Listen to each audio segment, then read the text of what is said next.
largest such order in over 3 decades. The Royal Air Force is getting new fleets of Joint Strike Fighter and Voyager refuelling aircraft, as well as 22 new A400M transport aircraft, the first of which has just arrived. The Royal Navy is receiving new astute hunter-killer submarines, the Type 45 destroyers, including HMS Duncan, here in Cardiff Bay. There will also be new Type 26 frigates too.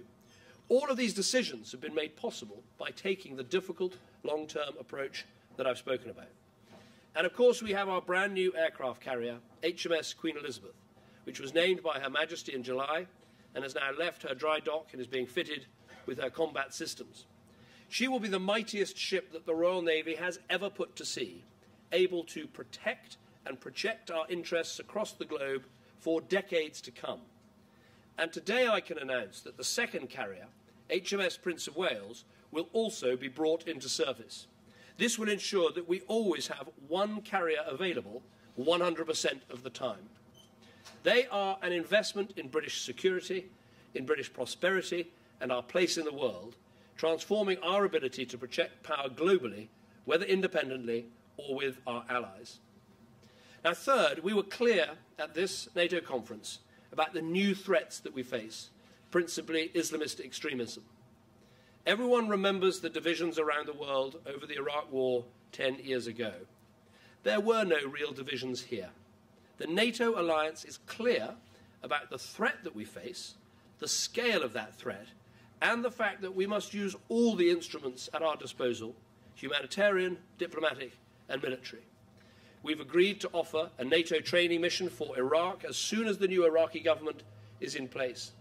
The fight against ISIL must be led by the Iraqis themselves, but we will continue to encourage countries in the region to support this effort, and we'll continue to work with our partners on the ground to take all necessary steps to squeeze this barbaric terrorist organisation out of existence. This will take time and it will take resolve. We will proceed carefully and methodically, drawing together the partners we need, above all in the region, to implement a comprehensive plan. Now, fourth, as our troops return home from Afghanistan, so it is right that we do all we can to support them and their families. We are the first British government to write the military covenant, the deal between Britain and her military, into the law of our land. We've doubled the operational allowance for service personnel. We've introduced free higher and further education scholarships for bereaved service children. We've invested $200 million in helping our service personnel to buy homes. We've increased the rate of council tax relief, signed up every single local council in our country in support of the military. And, of course, we've given unprecedented support to military charities.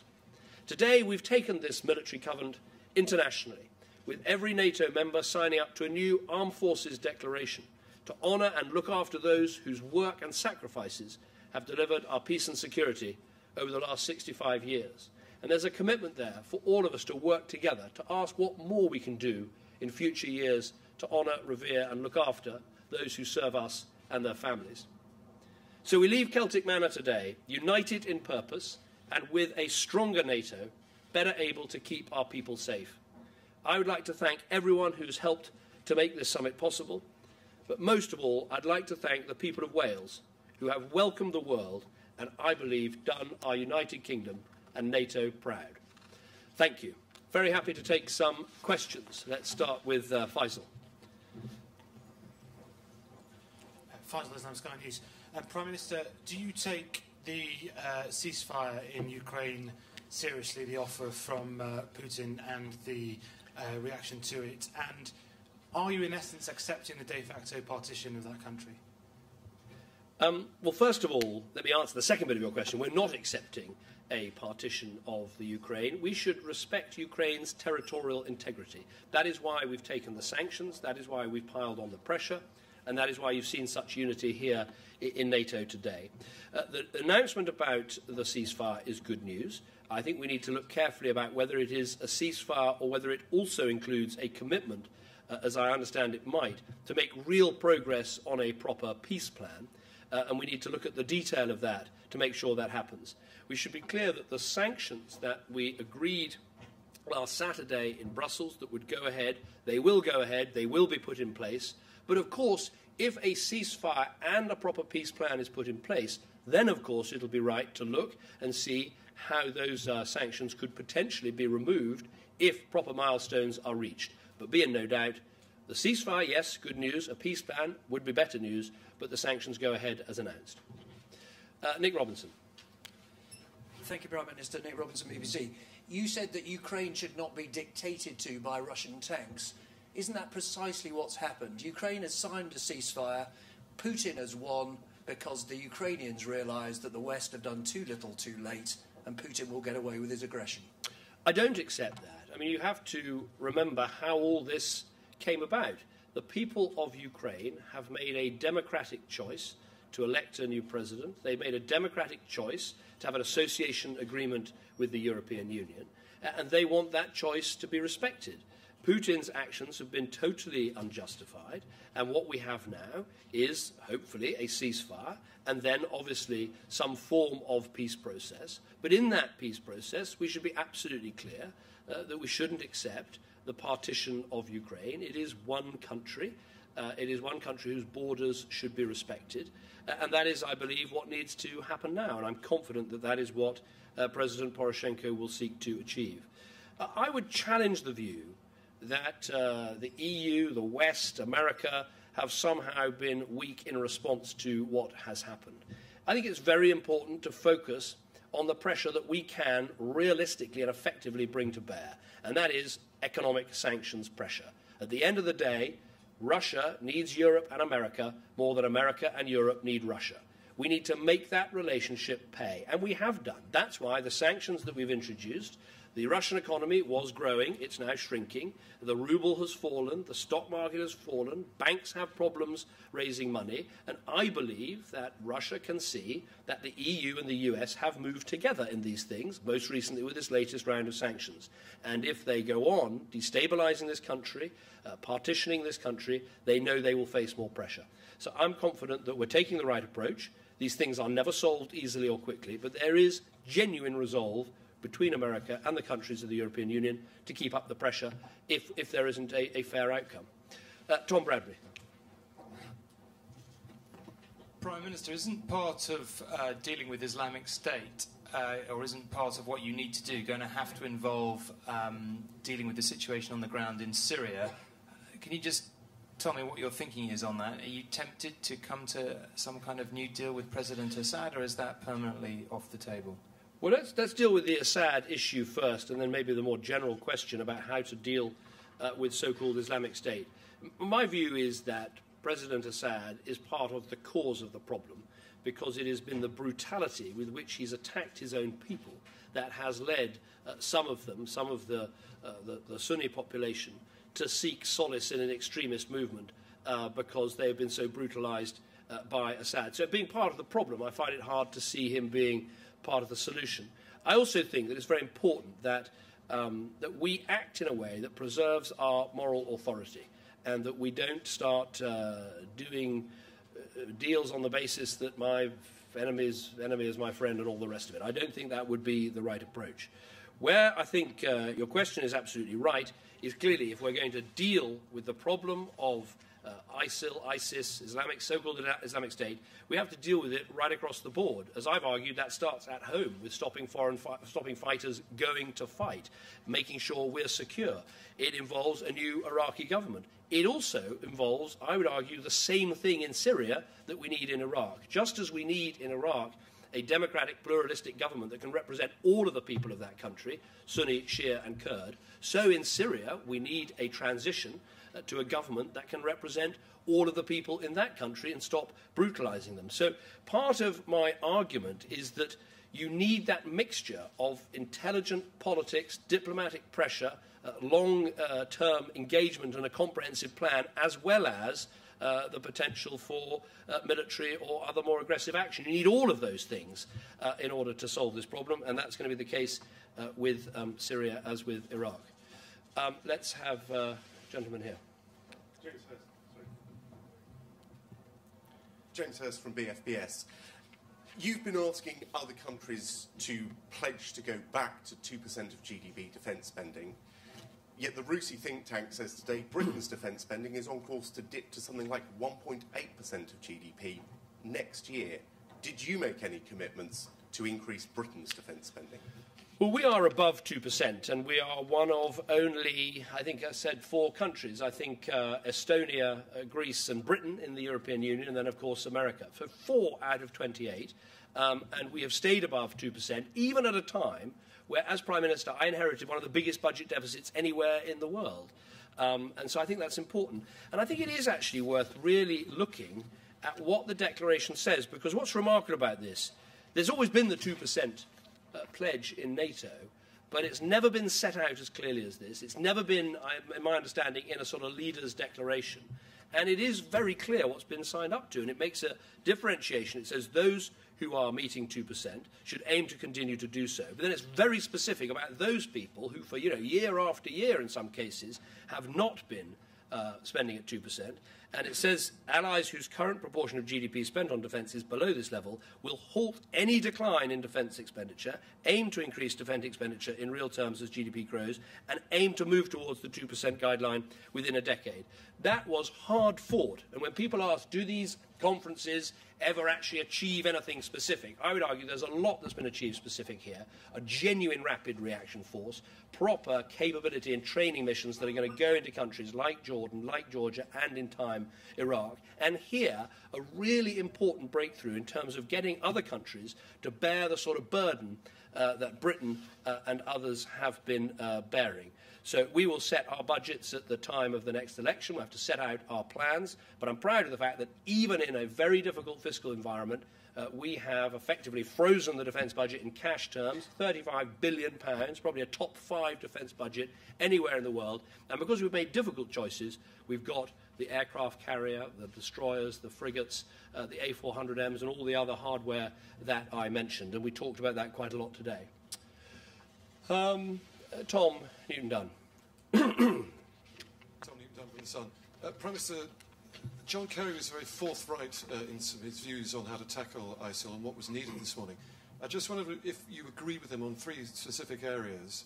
1, that it could be a fight that will last up to 3 years. 2, that he would like to seek UN authorization for it as early as the end of the month at the General Meeting. And thirdly, it would take real military commitment, albeit from the air, from the core coalition partners. Are you prepared to commit to all 3, especially the military commitment? Well, I agree with the sorts of points that he's been setting out. I mean, the issue about, the time this will take. I wouldn't put a specific time on a specific problem like so-called Islamic State. It arose very rapidly. I believe it can be squeezed and squeezed effectively. I wouldn't want to put a timescale on that. But I've said many times that this is a generational struggle. We've been fighting against Islamist extremism all around the world. And I think one of the things I try to get across at this conference is I think it's wrong to think the cause of the problem is the particular fracture in a country like Syria or like Iraq. The cause of the problem is the poisonous narrative of Islamist extremism. What happens is wherever there are fractures, civil wars, conflicts, tensions, it bubbles up to the surface. That's why you've seen it in Somalia, in Nigeria, in Mali, in Afghanistan when it was controlled by the Taliban, and now so tragically in Syria and Iraq. So, look, the struggle we are involved in is going to fighting Islamist extremism at home and abroad is a generational struggle. In terms of the UN, I think that the more the UN can say to back and support, hopefully, a new Iraqi government in its work and to condemn Islamist extremism, I think the better. In terms of military commitment, look, solving this problem has already taken military commitment. Britain has been dropping aid out of military planes. We've been flying spy plane missions over part of Iraq. We've been providing the Peshmerga with arms. Clearly, military commitment is required.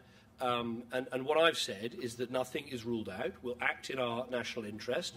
Anything we do must be part of a comprehensive plan. We must be working with allies. We've got to help those on the ground who are involved in the fight right now. And I really would put up front and centre this need for an Iraqi government that can represent all its people. Because the heart of this problem, of course, there's a lot of the problem in Syria, but the heart of the problem is in Iraq itself. And if you ask yourself the question, who is responsible for running an Iraqi state that is not extremist, that does not back terror, that supports all its people. That is the job of the Iraqi government. So you can't overestimate how important that is as part of a comprehensive plan to deal with this problem. Yes, Andy. Thank you, Prime Minister. Andy Bell, 5 News. Is it your understanding that the 10 countries of the core coalition, as we now discover it's to be called, that they are the countries prepared to take military action? And if they are not, then what does this core coalition amount to? Well, I think, with the danger of repeating myself, there was great unity here at this conference about what needed to be done, about the processes that need to be gone through, about making sure we're backing those on the ground, we're helping the local, the countries in the region and all the rest of it. That for Britain's part, we don't rule anything out. We'll act in our national interest. I think in terms of, the sort of decisions you're talking about, we're not at that stage yet. And I think it's very important that what we do is part of a comprehensive plan. Okay, one more. Let's have, why don't we have at the back over here? David Maddox from the Scotsman. In 2 weeks' time, Prime Minister, Scottish voters will be deciding whether to stay with the UK or leave it. How will you explain to your partners in NATO, if there is a yes vote, that one of its major allies is breaking up? And can I ask whether the Wales pledge would mean that an independent Scotland would have to agree to the 2% target if as a condition of entering NATO?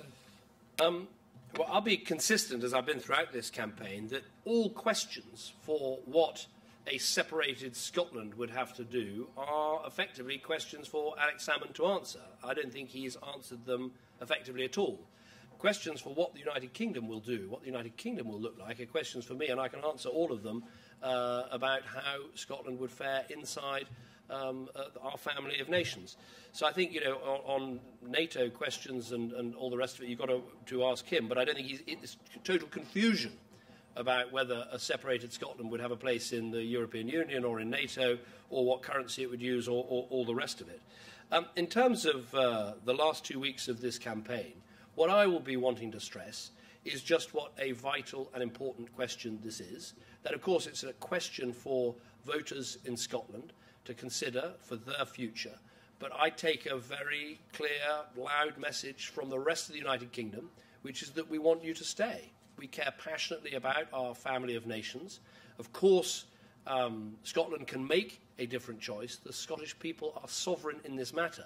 But there shouldn't be any doubt that the rest of the United Kingdom passionately wants them to remain part of our successful family of nations. Obviously, at a NATO conference, it's a time when you reflect on the dangers in our world. And I don't think anyone can be in any doubt that we live in a very dangerous and insecure world. And I would have thought one of the strongest arguments that those of us who want to see the United Kingdom stay together can make is, in that dangerous and insecure world, with terrorist threats and other threats, isn't it better to be part of a United Kingdom that has a top 5 defence budget, that has some of the best security and intelligence services anywhere in the world, that is part of every single alliance that really matters in the world in terms of NATO, the G8, the G20, the European Union, a permanent member of the Security Council of the UN, to have all those networks and abilities to work with allies to keep us safe? Isn't it better to have those things than to separate yourself from them? So those are some of the arguments we'll be making in the weeks to come before this vital vote. But let me stress again, it's a decision for the Scottish people. But I want them to know that as they make that choice, the rest of the United Kingdom cares passionately about our family of nations, wants them to stay. Can I thank you all very much for coming? I hope that you've enjoyed being in Wales as much as I have for this summit. I think that, let me say again, a big thank you to everyone at Celtic Manor, to the police, to our armed services, who I think have performed brilliantly, to everyone who's helped to make this a safe, secure and successful conference, but above all to the people of Wales who've given such a warm welcome to the world and I think have done the United Kingdom absolutely proud. Thank you.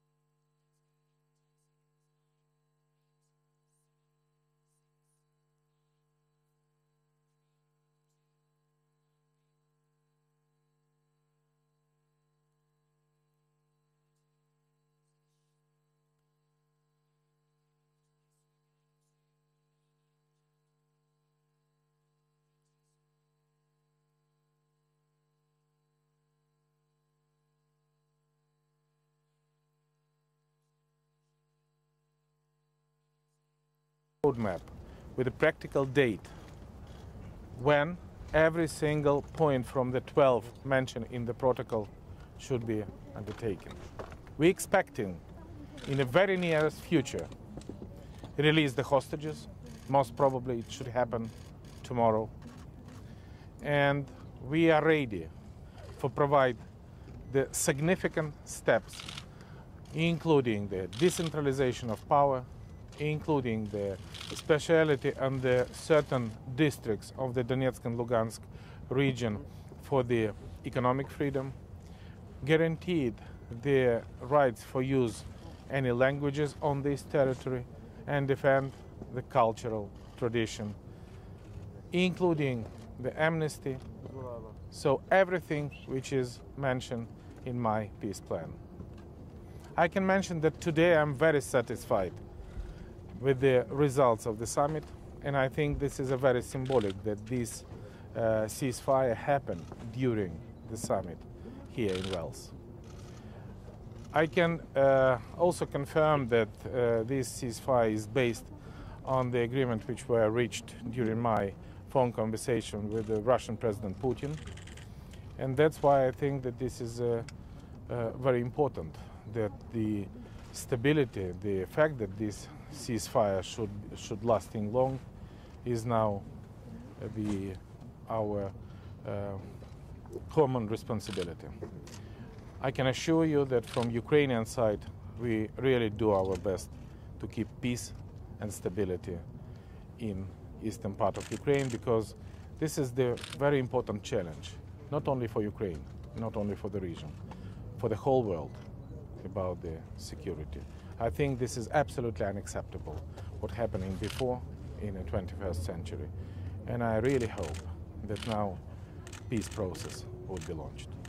Once again, I want to stress that this peace process based on my peace plan, based on the territorial integrity, sovereignty and independence of my country. Thank you very much. Thank you very much. Thank you very much. Thank you very much. Thank you. Just Vladimir Putin.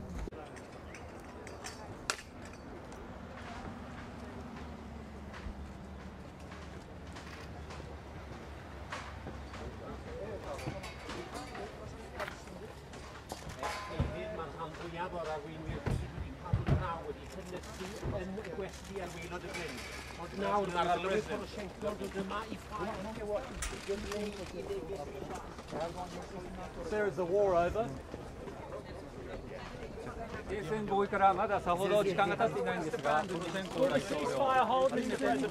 make a statement. We'll make a statement.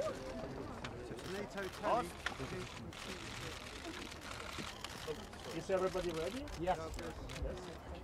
Ladies and gentlemen, as you already know, it was a signed protocol.